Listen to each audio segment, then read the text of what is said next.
Na hindi lang pala mga Pinoy ang mahilig sa imitation. Bakit mo nasabi yan?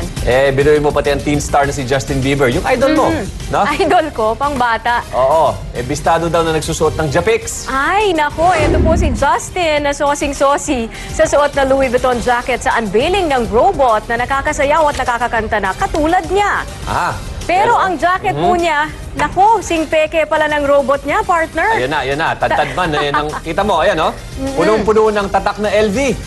Pagdating sa bulsa, ayan, ang close-up, tingnan natin, logo ng Levi's. Nako. Hindi na ito ang first time na nameke si Justin. Nasupalpal na rin sa noon ng mag-ala Louis Vuitton din siya na jacket nang may partner in crime pa. Walang iba kundi yung anak ni Will Smith na si Jaden Smith. Ayan, wala pa pong sagot ang kampo ng singer tungkol sa isyung yan, Wala ba sa partner? karapatan magsuot ng fake? Aba, hindi pwede. Siyempre, modelo sila, di ba?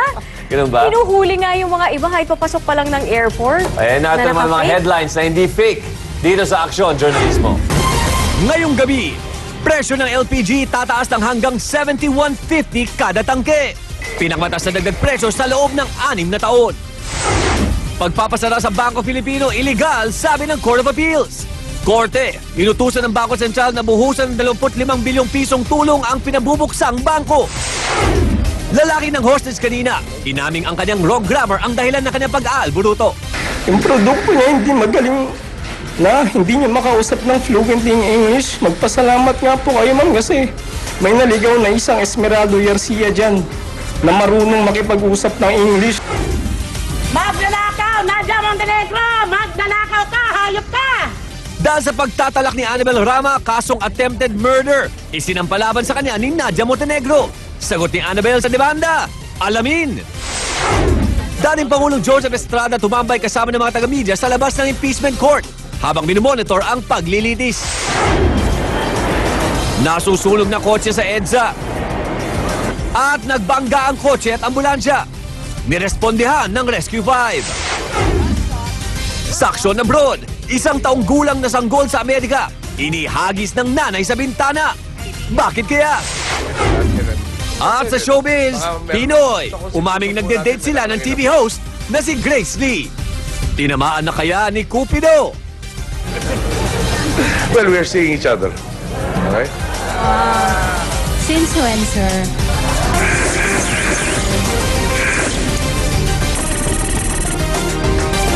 Ito, medyo bad news mga kapatid. Bubutasin na naman ang panibagong pagtataas sa presyo ng LPG ang bulsa ng napakaraming mga mami dyan.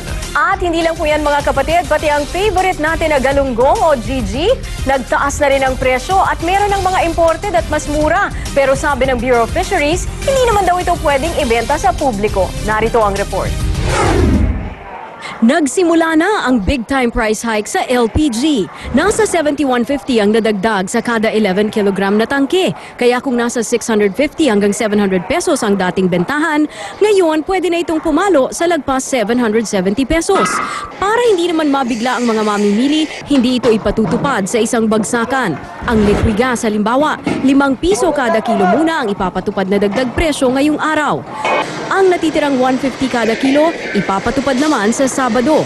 Gumalaw din ang presyo ng auto LPG. Ang clean fuel nagpapatupad ng 3 pesos at 50 centavos na dagdag sa kada litro ng auto LPG. Ang dahilan raw ng pagtataas sa presyo, ang tensyon sa Middle East.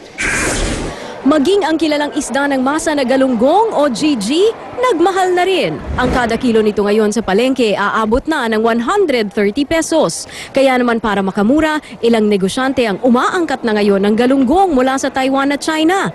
Ang presyo nito, 80 pesos lang kada kilo. Pero paglilinaw ng ahensya, dapat sa mga processing plants lang dinadala ang mga imported na galunggong at hindi sa palengke. Ang pag-i-import po ng isda, ang pinagbibigay po naming permiso sa pag-i-import ng isda ay para lamang doon sa mga processors at mga institutional buyers. Illegal daw ang pagpapasara ng Bangko Sentral ng Pilipinas sa nabangkarote na Bangko Filipino Savings and Mortgage Bank. Kaya sa inilabas na desisyon ng Court of Appeals, inatasan nito ang BSP na muling buksan ang bangko. Kasabay niya ng pagbibigay ng 25 bilyong pisong financial aid na inaprubahan noon ng BSP at Monetary Board.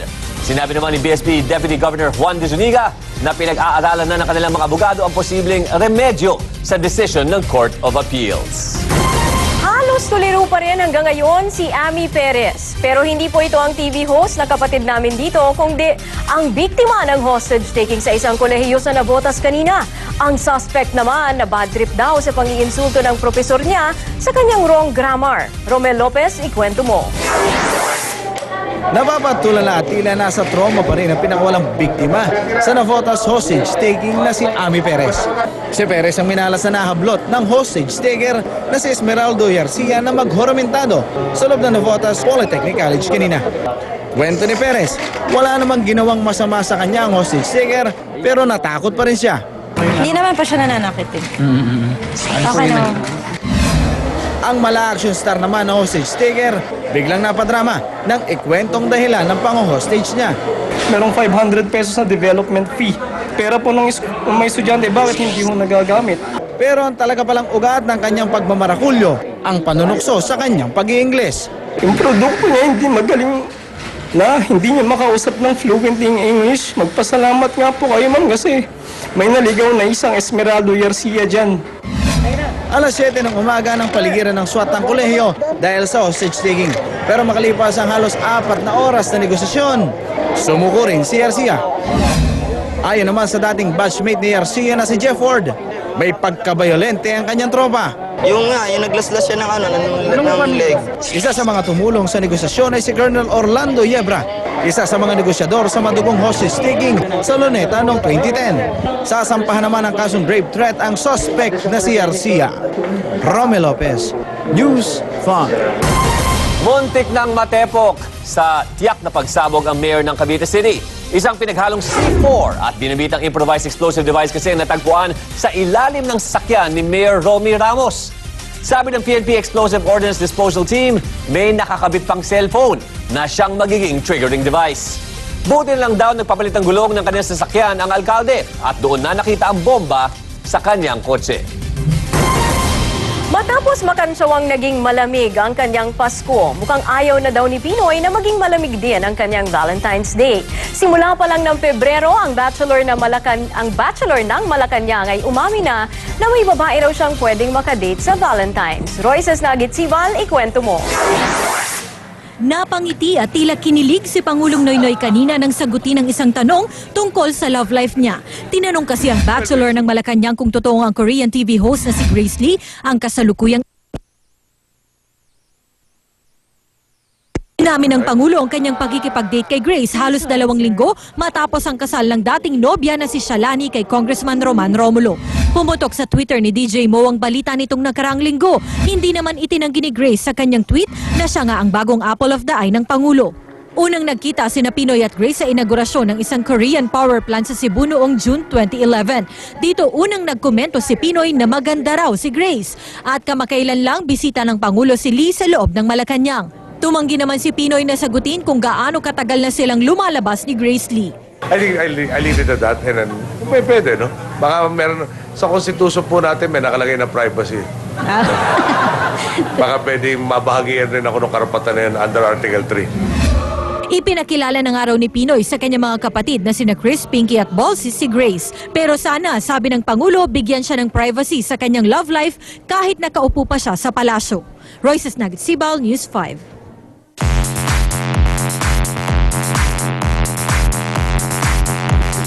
Sa ating pong journalismo question ngayong araw, tingnan natin ng mga citizen journalists kung ano say nila sa bagong kadate daw ni Pinoy na si Grace Lee. Ito ba ang sinabi ni August Fernando? Milyon-milyon ang magagandang Pinay, bakit daw Korean-looking ang kukunin niya? Balita naman ni Melchor Siena, sana nga lang hindi ito bahagi ng cover-up strategy ni Pinoy para hindi mapansin ng mga Pilipino ang tumitinding kahirapan po sa bansa at pagtaas ang presyo ng mga bilihin. Ito naman po ang hilit ni Rafi Gontalilid. Go with it, basta wag lang maapekto ng pamumuno niya sa bansa. Kailangan naman natin lahat ng tao magpapakulay sa ating buhay.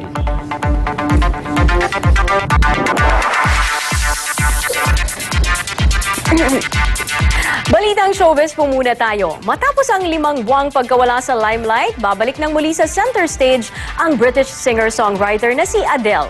At ang first performance niya, ang 54th Grammy Awards. Matatanda ang namahinga sa career niya itong si Adele matapos operahan sa kanyang vocal cords.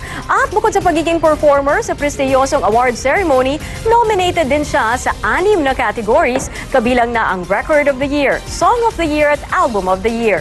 Gaganapin sa February 12 ang Grammys. Susunod, dating Pangulong Arroyo hihilingin sa korte na payagan siyang makapunta sa burol at libing ng bayaw na si Iggy Arroyo. At ang makapigil hiningang pagtayo ni Senador Lito Lapid sa impeachment trial kanina, hinirit ni Leon Guerrero. Abangan! At rapper na si Nicki Minaj, isa raw sa pinaka-desirable na babae sa buong mundo ayon sa survey. Sino-sino pa kaya ang pasok sa listahan? Alamin po sa pagbabalik ng aksyon. Journalismo.